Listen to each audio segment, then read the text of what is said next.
this morning? Well, here's the thing. Tuesday night, and silence your telephones. Tuesday night, okay, we're getting a call here. The Houston Astros are going to be playing the Dodgers in the first game of the World Series. You say, why am I talking about that? Well, I'll get there. What do you think these two teams are doing today and tomorrow and Tuesday? Taking a nap, planning a picnic, or practicing? Practicing. Okay, I know you're awake now. They are planning for that game. And not just that game, but the next several games with the goal in mind of winning. We started this year with the thought in mind of having a more meaningful year. What are you going to do in 2018? The fact of the matter is, better now to be starting to set goals for the next year and making it yet even more meaningful than waiting until December 31st. I've tried that before. That making goals on December 31st and everybody's talking about the new year coming in and what you're going to do in that last couple hours, your mind is already wrapped up with what Christmas has been like and Thanksgiving and all these other activities. And in the midst of all that, it's hard to really think about goals and activities and things that really are supposedly important. Goals is what I want to talk about this morning. Planning for the future. To preset these activities that are going to be coming up very soon around the corner. Next week, got trick-or-treating. The next week or two, Thanksgiving. And after a few weeks of that, then we've got Christmas. Before you realize it, you know what it's like. February's here and you're still working on January's goals. Am I not right on some of us? Now, a few of you probably are really far ahead of the calendar, but not me and not our average person here. Better to be talking now about planning for the future, that when January the 1st comes, that we're ready for those things, that we have some things in mind, and we're ready to greet those things. I can tell you right now, our elders are planning for a budget for 2018. And they're looking ahead a variety of different things that are down the road that they need to be doing. And in the process of time, our deacons are also on board for this. And they're supposed to be getting things ready. And all of this related to budget. All of us ought to be thinking about ourselves, our souls, and our families in this whole process. And as we think about planning for the future, now is really the time to start thinking about this. Matthew chapter 25, verses 1 to 13. That's page 875 in your pew Bible there. Jesus is talking at the end of his ministry here. My thinking is he's giving some very important words here that need to be monumental because in just a few days he's leaving. So you leave behind the most important things that you really want to impress upon them. And it has to do with their future and their life and what things are going to be like at the end of the world. So he starts out in a parable fashion in verse 1. He says, the kingdom of heaven, our church, our lives in service to God, shall be likened to 10 virgins who took their lamps and went out to meet the bridegroom. Back in that day and time, when the bridegroom was coming in, they had several people that go out and have this big celebration as he was coming in for this big marriage feast. And so they have some people that are all ready to line up and do this, and it's a big celebration. And some people carrying some lamps. Now 5 of them, verse 2 says, were wise, and 5 were foolish. Well, are they just not smart enough? No, not really.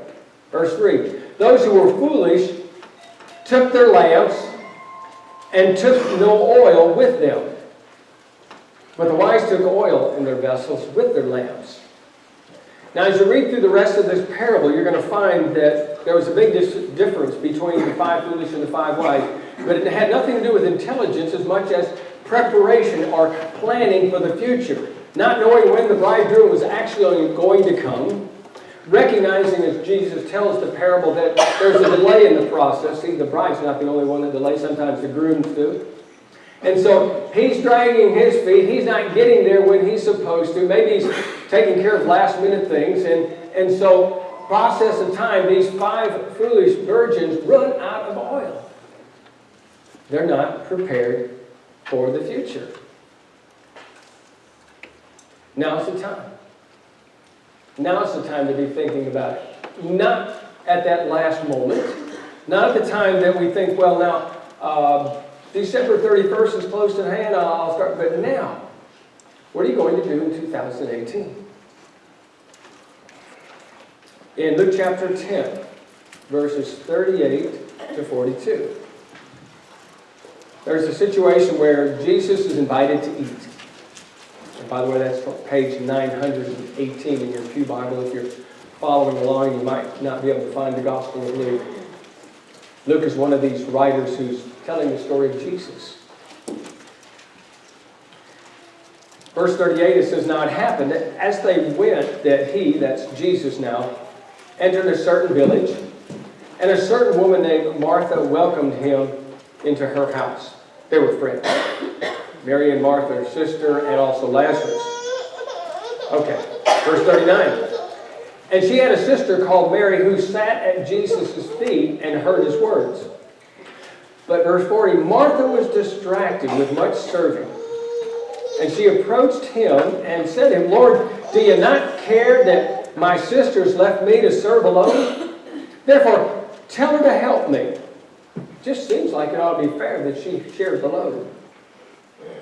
But Jesus answered and said, "Martha, Martha, you have worried and troubled about many things, but only one thing is needed.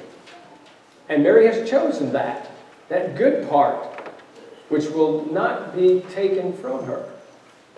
Now, this is not a reference or a story about the kitchen's really not that important, or household chores aren't that important. But this is really a story about things in life aren't that important as getting close to Jesus. And when you think about it, what we're looking at here is the decisions that we make here and now set the pattern for what it's going to be like, whether we're going to be close to Jesus or not. Where is our mind going to be focused? And so Jesus took this opportunity to allow this episode to actually take place. God then inspires this writer here to make sure that it gets recorded so we at this day and time can stop and think about what's important as we're preparing our life. And what's important a lot of times gets set aside, as we're seeing here, by good things like taking care of Jesus, but the thing is, Jesus is there. It's not the time to stop and think about getting the house ready and the food ready. Jesus is there.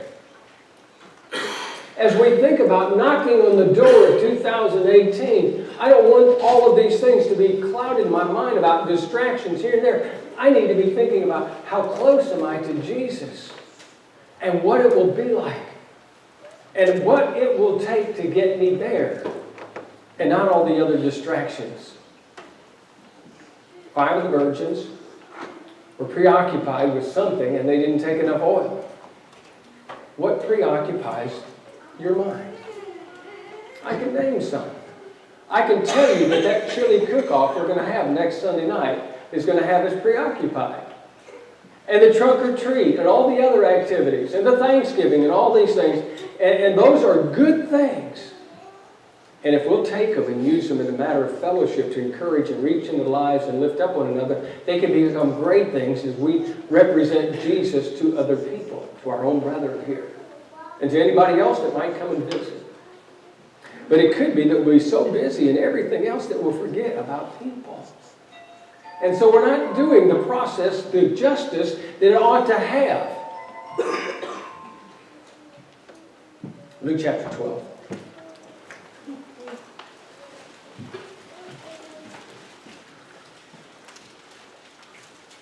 Verses 16, down to verse 21. There's a man that comes to Jesus, as mentioned in verse 13. He's got a problem with his brother. Maybe some of you have family problems. Likely a lot of people do. This one is regarding inheritance. Don't know how much it is, but verse 13 makes you feel like somebody's feeling cheated. So he comes to Jesus and he wants Jesus to set things straight. In verse 15, Jesus says, "Take heed and beware of covetousness. For one's life does not consist in the abundance of the things that he possesses." 2018 is a segment of your life. No doubt you'll have some things in mind that you'll want to do. As you think about that and you set goals, make sure that your goals, the most important ones, don't surround the idea of abundance of possessions. Jesus tells a parable then after that to make sure you get the point. Verse 16.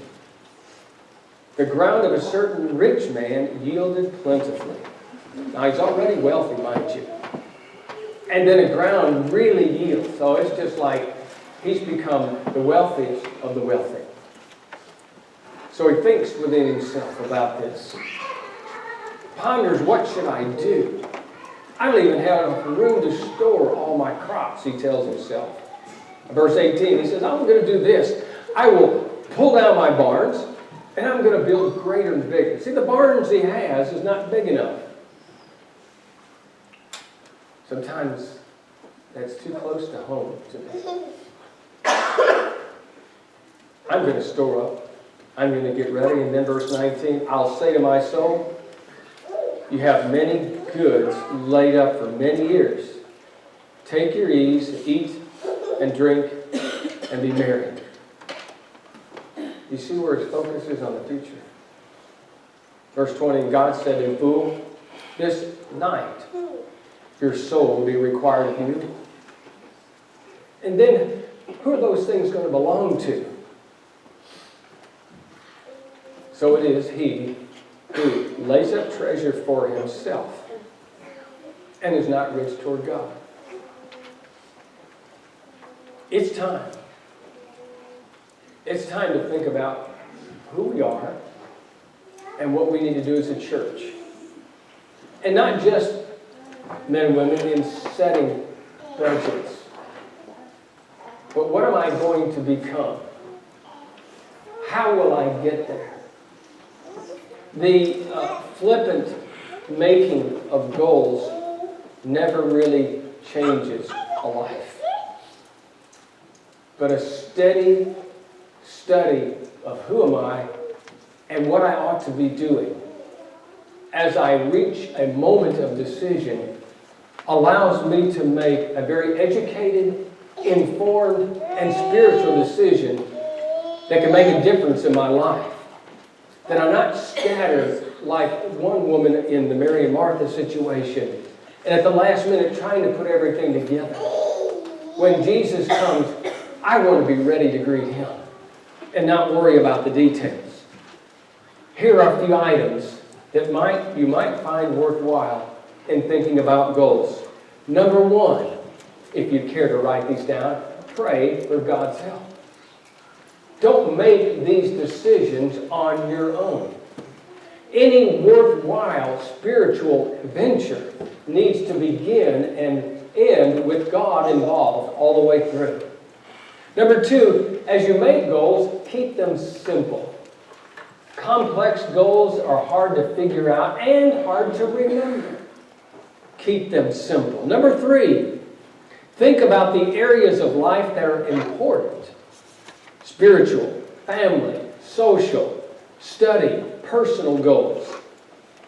Luke chapter 2, verse 52, a reference about Jesus in his growing up years that Luke mentioned. Just a snippet, it says that Jesus grew in wisdom and stature, in favor with God and with men. what will take me in that direction that I live like Jesus? Number 4, as you make goals, make them challenging for you. Just simply saying, I'm going to keep doing what I did last year, doesn't sound like a step up. A movement toward advancing or improving or strengthening yourself, or building your soul or reaching out. Make your goals challenge, and they got to be based upon who you are, not somebody else, in comparison to your talents and your opportunities of where you are. Make your goals challenging.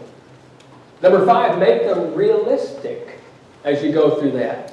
They need to be, again, achievable based upon your opportunities and your values and your abilities. As you make these goals, write down then the cost of achieving these goals. They're like subcategories. For instance here, I want to get closer to God. Okay, then I've got to have something that defines how did I do in that.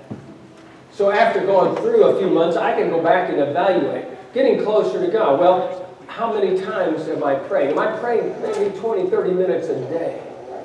And maybe set a goal that says I can check that off and know. Am I studying like I ought to be? Another 30 or 40 or 50 minutes a day. Spending time not only talking to God, but listening to Him.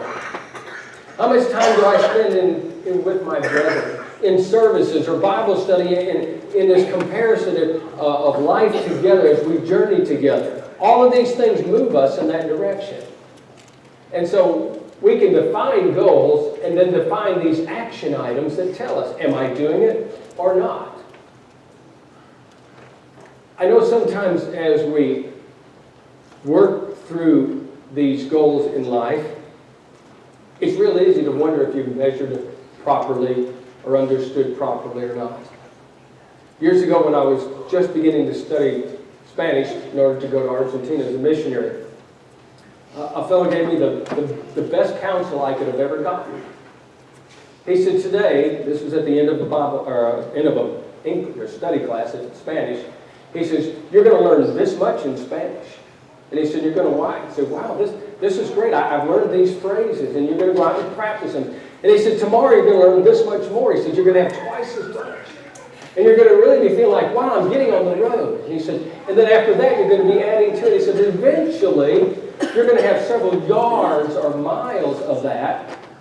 And the next day when you come up and you say, oh, well, all I've learned is this much, it's not going to seem like a whole lot in comparison to that. But actually, as we keep chipping away at what we're doing, we are growing. So if you're walking in the footsteps of Jesus, and you say, all I did was just make one step today. But in that step of process, were you with God? Were you walking with Him? Were you encouraging other people? Were you doing the things that Jesus would have you to do? If so, you're moving in the right direction. Now, if it's just baby steps and you ought to be making giant steps, you might consider back to that idea of making goals that not only are achievable, but are challenging. But who you are can be evaluated in what you want to do by these little subcategories. So, number 7, keep a log. This is personal, how you do these things. So you can actually check off. I'm going along. I can't really tell for sure, but I know that I'm doing better because I've been doing these things, and this aims me in the right direction on all of these goals. And then, number 8, pray more. Follow up with that. And I guarantee that if you just take these simple ideas and follow them, it'll put you in a direction that aims you toward heaven and not the other direction. Now do me a favor. Let's make this real for a moment. Everybody take out an attendance card that's in front of you. Now put a name on it. This is yours. This is personally yours. Feel free to be honest on it because you don't have to share it with anybody. This is you.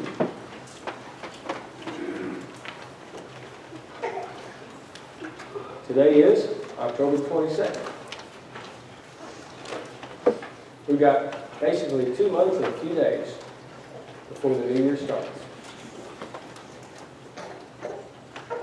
I want you to take 15 seconds and pause and be quiet. And I want you to think, what is the most important thing you can do in 2018? And write down just one word, possibly two if you have to help you remember that. This is what I want to be and what I want to do. And I want you to hang on to that card, all right? 15 seconds from now.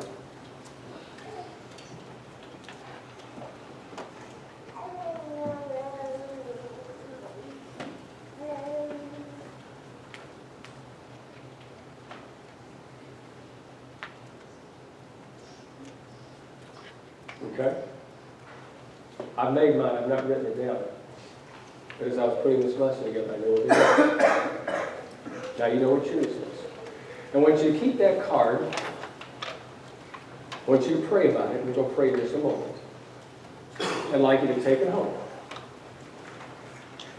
And when you take it with you before the day's out, I want you to add one more goal to that. And I want you to pray about those two things. And this is going to head you in the direction towards December 31st. Now, I know a few of you. Come December 31st, and that's a Sunday, I believe, you're going to be sitting there and you're going to pull out, oh, there's that attendance card. I forgot all about that. I hear some laughter because you know how you are. Okay, but you got two. A few of you are going to have that with you. You're going to stick it in your purse or your pocket or whatever, and you're going to find it when you get home. You're pulling the keys out of your pocket, everything else. There's that card. Oh, God. And you sit that over there. But it's going to be there. I want to bother you. There's one friend of mine says, I'm going to put a rock in your shoe. What he means by that is it's something you can't ignore. You know how it just, you got to get it out. It keeps bothering you. I want to put a rock in your shoe. I want you to have something today that you can't ignore. And that is that probably every one of us here ought to be doing a little better.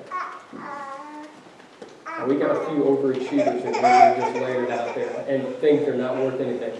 I love you. Hang in there. The Lord's blessing you. But most of us can be hitting a lot better and need to make some good goals that are challenging and realistic. So who you are and what you do today will determine your outcome in life and those that are around you and those you meet. Make important goals and live life and serve God. Okay? Tuck that card away and hold it close and let's say a prayer. Father, we thank you because we look at our lives and we want to be more like you.